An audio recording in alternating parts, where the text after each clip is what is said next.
Hi ಎಲ್ಲ friends, ಇವತ್ತಿನ ವಿಡಿಯೋಗೆ ನಿಮ್ಮೆಲ್ಲರಿಗೂ ಸ್ವಾಗತ. ನಾನು ನಿಮ್ಮ ನಾರಾಯಣ್ ಸರ್. ಸ್ನೇಹಿತರೆ, ಈಗಾಗಲೇ ನಿಮ್ಗೆಲ್ಲರಿಗೂ ಗೊತ್ತಿರುವ ಹಾಗೆ SSC GD ಏನಾಗಿದೆ, 25,400 ಹುದ್ದೆಗಳು ಏನಂದ್ರೆ ವೇಕೆನ್ಸಿ ಔಟ್ ಆಗಿದೆ. ಹೊಸದಾದ ವೇಕೆನ್ಸಿ ಈಗಾಗಲೇ ಲಭ್ಯ ಇದೆ. ಸ್ನೇಹಿತರೆ, ನೀವೆಲ್ಲರೂ ಇದಕ್ಕೆ ಅಪ್ಲಿಕೇಶನ್ ಈಗಾಗಲೇ ಹಾಕ್ಲಿಕ್ಕೆ ಸ್ಟಾರ್ಟ್ ಮಾಡಿರ್ಬೋದು. ನಾನು ಈಗ ಒಂದು ವಿಡಿಯೋ ಮಾಡಿದ್ದೆ, ನಿಮ್ಗೆ ಈಗಾಗಲೇ ಗೊತ್ತಿರ್ಬೋದು.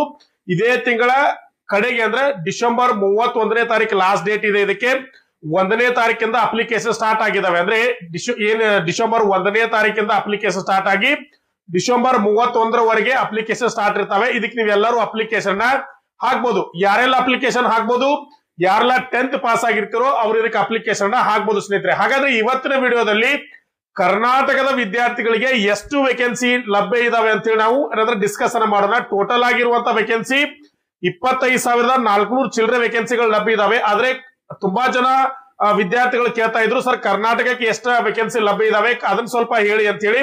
ಆದ್ದರಿಂದ ಸ್ನೇಹಿತರೆ, ಇವತ್ತಿನ ವಿಡಿಯೋದಲ್ಲಿ ಕರ್ನಾಟಕದ ವಿದ್ಯಾರ್ಥಿಗಳಿಗೆ ಪುರುಷ ಅಭ್ಯರ್ಥಿಗಳಿಗೆ ಎಷ್ಟು ವೇಕೆನ್ಸಿಗಳು ಲಭ್ಯ ಇದಾವೆ, ಮಹಿಳಾ ವಿದ್ಯಾರ್ಥಿಗಳಿಗೆ ಎಷ್ಟು ವೇಕೆನ್ಸಿಗಳು ಲಭ್ಯ ಇದಾವೆ ಅಂತ ಹೇಳಿ ಇವತ್ತಿನ ವಿಡಿಯೋದಲ್ಲಿ ಡಿಸ್ಕಷನ್ ಮಾಡೋಣ. ಅದಕ್ಕಿಂತ ಮುಂಚೆ ಯಾರು ನನ್ನ ವಿಡಿಯೋನ ಫಸ್ಟ್ ಟೈಮ್ ನೋಡ್ತಾ ಇದ್ರು ಅವರು ಚಾನೆಲ್ ನ ಸಬ್ಸ್ಕ್ರೈಬ್ ಮಾಡ್ಕೊಳ್ಳಿ, ಅಲ್ಲೇ ಪಕ್ಕದಲ್ಲಿರೋ ಬೆಲ್ ಐಕನ್ ಪ್ರೆಸ್ ಮಾಡಿ, ಲೈಕ್ ಮಾಡಿ, ಶೇರ್ ಮಾಡಿ ಅಂತ ಹೇಳ್ತಾ, ಮತ್ತೆ ಅದೇ ರೀತಿ ಇನ್ನಷ್ಟು ನಿಮಗೆ ಅಪ್ಡೇಟ್ ಬೇಕಂದ್ರೆ ಯಾವ್ದಾದ್ರು ಕಾಲ್ಫರ್ಮ್ ಆಯ್ತು ಮತ್ತೆ ಎಕ್ಸಾಮ್ ಬಗ್ಗೆ ಸ್ಟಡಿ ಮಟೀರಿಯಲ್ ಬಗ್ಗೆ ನಿಮಗೆ ಅಪ್ಡೇಟ್ ಬೇಕಂತಂದ್ರೆ ನಮ್ಮ ವಾಟ್ಸ್ಆಪ್ ಗ್ರೂಪ್ ಇದೆ. ಆ ವಾಟ್ಸ್ಆಪ್ ಗ್ರೂಪ್ ಲಿಂಕ್ ಅನ್ನ ಕೆಳಗಡೆ ಕೊಟ್ಟಿರ್ತೀನಿ, ಅದಕ್ಕೆ ಜಾಯಿನ್ ಆಗಿ. ಅದರ ಜೊತೆಗೆ ನಮ್ಮ ಇನ್ಸ್ಟಾಗ್ರಾಮ್ ಲಿಂಕ್ ಮತ್ತೆ ಫೇಸ್ಬುಕ್ ಲಿಂಕ್ ಅನ್ನು ಸಹ ಕೊಟ್ಟಿರ್ತೀವಿ, ಅದರಲ್ಲೂ ಫಾಲೋ ಮಾಡಿ ನಮ್ಮನ್ನ ಸಪೋರ್ಟ್ ಮಾಡಿ ಅಂತ ಹೇಳ್ತಾ ಬನ್ನಿ ವಿಡಿಯೋನ ಸ್ಟಾರ್ಟ್ ಮಾಡೋಣ. ಸ್ನೇಹಿತರೆ, ಈಗ ನೀವ್ ಏನ್ ನೋಡಿದ್ರಲ್ಲ, SSC GD ಒಂದು ಅಪ್ಲಿಕೇಶನ್ ಹಾಕ್ಲಿಕ್ಕೆ ನೀವೆಲ್ಲ ಹೋಗ್ತಾ ಇದ್ದೀರಾ. ಇದರ ಎಕ್ಸಾಮ್ ಯಾವ ರೀತಿ ಇರ್ತೈತಿ ಮತ್ತೆ ಪ್ರಶ್ನೆ ಪತ್ರಗಳು ಯಾವ ರೀತಿ ಇರ್ತಾವೆ ಅಂತ ನಿಮ್ಗೆ ಏನಾದ್ರು ಡೌಟ್ ಇತ್ತಂದ್ರ ಅದರ ಹಳೆಯ ಪ್ರಶ್ನೆ ಪತ್ರಗಳನ್ನ ನೀವು ನೋಡ್ಬೇಕಾಗ್ತದ. ಯಾವ ರೀತಿಯ ಪ್ರಶ್ನೆಗಳು ಬಿದ್ದಿದಾವೆ ಮತ್ತೆ ನಾವು ಈ ಸಲ ಎಕ್ಸಾಮ್ ಅನ್ನ ಫೇಸ್ ಮಾಡ್ಬೇಕಂದ್ರೆ, ಸೆಲೆಕ್ಟ್ ಆಗ್ಬೇಕಂತಂದ್ರ ಯಾವೆಲ್ಲ ರೀತಿಯ ಸ್ಟಡಿ ಮಾಡ್ಬೇಕಂತೇಳಿ ನೀವು ಒಂದು ಪ್ಲಾನ್ ಅನ್ನ ಹಾಕ್ಬೇಕಾದ್ರೆ ಅದರ ಹಳೆಯ ಪ್ರಶ್ನೆ ಪತ್ರಗಳನ್ನ ಅನಲೈಸ್ ಮಾಡ್ಬೇಕಾಗ್ತದೆ. ಆ ಒಂದು ನಿಟ್ಟಿನಲ್ಲಿ ನಮ್ಮ ವಿದ್ಯಾರ್ಥಿಗಳಿಗೆ ಹೆಲ್ಪ್ ಆಗ್ಲಿ ಅಂತ ಹೇಳಿ ಈಗೇನು ಹಿಂದೆ ನಡೆದಲ್ಲ ಪ್ರೀವಿಯಸ್ ಇಯರ್ ನ ಕ್ವಶನ್ ಪೇಪರ್ ಅನ್ನಂದ SSC ಪ್ರೀವಿಯಸ್ ಇಯರ್ ನ ಕ್ವಶನ್ ಪೇಪರ್ ಅನ್ನ ನಿಮಗೆ ಕೊಡ್ತಾ ಇದ್ದೀವಿ. ಅದು ಕೇವಲ 99 ರೂಪಾಯಿಗಳಲ್ಲಿ 40ಕ್ಕೂ ಹೆಚ್ಚು ಸಟ್ಟು ಕ್ವಶನ್ ಪೇಪರ್ ಗಳನ್ನ ನಿಮಗೆ ಕೊಡ್ತಾ ಇದ್ದೀವಿ. SSC GD previous question paper ಯಾರಿಗೆ ಬೇಕೋ ಅವರು ಈ ನಂಬರ್ಗೆ ಕಾಂಟ್ಯಾಕ್ಟ್ ಅನ್ನ ಮಾಡಿ 99 ರೂಪಾಯಿಗಳನ್ನ ಪಾವತಿ ಮಾಡಿ ನೀವು ತೆಗೆದುಕೊಳ್ಬಹುದು. ಅದರ ಜೊತೆಗೆ ನಮ್ಮ ಹತ್ರ ಏನಿರುತ್ತೆ ಅಂದ್ರೆ group D previous question paper ಗಳಿದಾವೆ 30 ಸಟ್ಟು. ಅದರ ಜೊತೆಗೆ NTPC ಹಳೆಯ ಪ್ರಶ್ನೆ ಪತ್ರಗಳಿದಾವೆ 40 ಸಟ್ಟು. ಆಮೇಲೆ ಏನಮ್ ರೈಲ್ವೆ ಎಕ್ಸಾಮ್ ನಡೀತಲ್ಲ, ಯಾವ RRB technician, ALP, RPF, paramedical, ಈ ಎಲ್ಲದರ ಪ್ರಶ್ನೆ ಪತ್ರಗಳು ನಮ್ಮ ಹತ್ರ ಸಿಗ್ತಾವೆ. ಅವುಗಳಿಗೆ ಏನಾದ್ರೆ ಬೇಕಾದ್ರೆ ತೆಗೆದುಕೊಳ್ಬಹುದು ಸ್ನೇಹಿತರೆ. ಯಾರಿಗ್ ಬೇಕೋ ಅವರು ಈ ನಂಬರ್ ನ ಕಾಂಟ್ಯಾಕ್ಟ್ ಮಾಡಿ ಪ್ರಶ್ನೆ ಪತ್ರಗಳನ್ನ ತೆಗೆದುಕೊಳ್ಳಿ. ಟೋಟಲ್ ಆಗಿ ಹುದ್ದೆಗಳು ಎಷ್ಟು ಕಾಲ್ಫರ್ಮ್ ಆಗಿದಾವೆ ಅಂದ್ರೆ 25,487 ಹುದ್ದೆಗಳು ಕಾಲ್ಫರ್ಮ್ ಆಗಿದಾವೆ.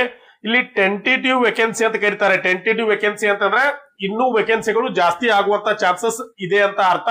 ಇಷ್ಟೇ ವೇಕೆನ್ಸಿನ ಸರ್ ಅಂತ ಕೇಳಿದ್ರೆ ಜಾಸ್ತಿನೂ ಆಗ್ಬಹುದು, ಅದರಲ್ಲಿ ಏನಿಲ್ಲ. ಯಾಕಂದ್ರೆ ಹಿಂದೆ ಸಹ ಜಾಸ್ತಿ ಮಾಡಿದಂತ ಉದಾಹರಣೆಗಳು ನಮ್ಮ ಹತ್ರ ಲಭ್ಯ ಇದಾವೆ.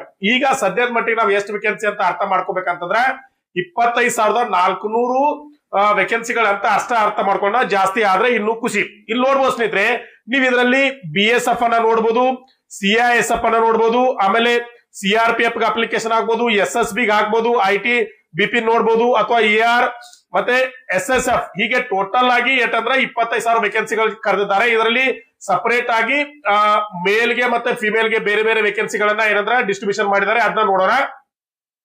ಇದು ಸ್ಟೇಟ್ ವೈಸ್ ಅಲ್ಲ, ಸ್ಟೇಟ್ ವೈಸ್ ಮುಂದೆ ತೋರಿಸ್ತೀನಿ. ಇಲ್ಲಿ ನೋಡ್ಬೋದು ಸ್ನೇಹಿತರೆ, BSF ಅಲ್ಲಿ ಟೋಟಲ್ ಆಗಿ ಇರುವಂತ ವೇಕೆನ್ಸಿಗಳು ಅವೈಲೇಬಲ್ ಎಷ್ಟಿದಾವೆ ಅಂದ್ರೆ 524 ಇದಾವೆ. CISF ಅಲ್ಲಿ ಜಾಸ್ತಿ ವೇಕೆನ್ಸಿಗಳಿದಾವೆ. ಎಷ್ಟಿದಾವೆ ನೋಡಿಲ್ರಿ, 13,135 ವೇಕೆನ್ಸಿಗಳು ಅವೈಲೇಬಲ್ ಇದಾವೆ. CRPF ಅಲ್ಲಿ 5,366 ಇದಾವೆ. SSB ಅಲ್ಲಿ 1,764 ಇದಾವೆ. ITBP ಅಲ್ಲಿ 1,099 ಇದಾವೆ. ಅದ್ರ ಜೊತೆಗೆ AR ಅಲ್ಲಿ 1,556 ಇದಾವೆ. SSF ಅಲ್ಲಿ ಎಷ್ಟಿದಾವೆ 23 ವೇಕೆನ್ಸಿ ಇದೆ. ಹೀಗೆ ಟೋಟಲ್ ಆಗಿ ಮೇಲ್ಗೆ ಅಂದ್ರೆ ಪುರುಷ ಅಭ್ಯರ್ಥಿಗಳಿಗೆ ಅವೈಲೇಬಲ್ ಇರುವಂತ ಸೀಟ್ಗಳು ಎಷ್ಟಂದ್ರೆ 23,467 ವೇಕೆನ್ಸಿಗಳು ಏನಂದ್ರೆ ಪುರುಷ ಅಭ್ಯರ್ಥಿಗಳಿಗೆ ಅವೈಲೇಬಲ್ ಇದ್ರೆ, ಇನ್ನ ಉಳಿದಂತ 2,020 ವೇಕೆನ್ಸಿಗಳು ಮಹಿಳಾ ಅಭ್ಯರ್ಥಿಗಳಿಗೆ ವೇಕೆನ್ಸಿ ಇದಾವೆ. ನೋಡ್ರಿ, ಯಾರು ಮಹಿಳೆಯರು ಹುಡುಗಿಯರು ಈ ವಿಡಿಯೋ ನೋಡ್ತಾ ಇದ್ರು ಖಂಡಿತವಾಗಿಯೂ ನೀವು ಇದಕ್ಕೆ ಅಪ್ಲಿಕೇಶನ್ ಹಾಕ್ಬೋದು. 2,000 ವೇಕೆನ್ಸಿಗಳು ನಿಮಗಾಗಿ ಇದರಲ್ಲಿ ಮೀಸಲಿದಾವೆ ಸ್ನೇಹಿತರೆ.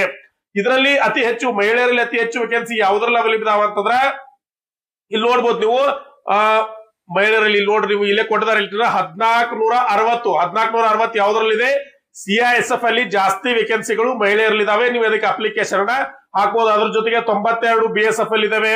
ಆಮೇಲೆ 124 CRPF ಅಲ್ಲಿ, SSB ಅಲ್ಲಿ ಇಲ್ಲ. ITBP ಅಲ್ಲಿ 194 ಇದಾವೆ. ಅದ್ರ ಜೊತೆಗೆ AR ಅಲ್ಲಿ ಇದಾವೆ 150 ಇದಾವೆ. ಆಮೇಲೆ SSF ಅಲ್ಲಿ ಇಲ್ಲ. ಟೋಟಲ್ ಆಗಿ 2020 ವೇಕೆನ್ಸಿಗಳು ಮಹಿಳೆಯರಿಗಿದಾವೆ. 23,467 ಏನಂದ್ರೆ ಪೋಸ್ಟ್ಗಳು ಪುರುಷರಿಗಿದಾವೆ.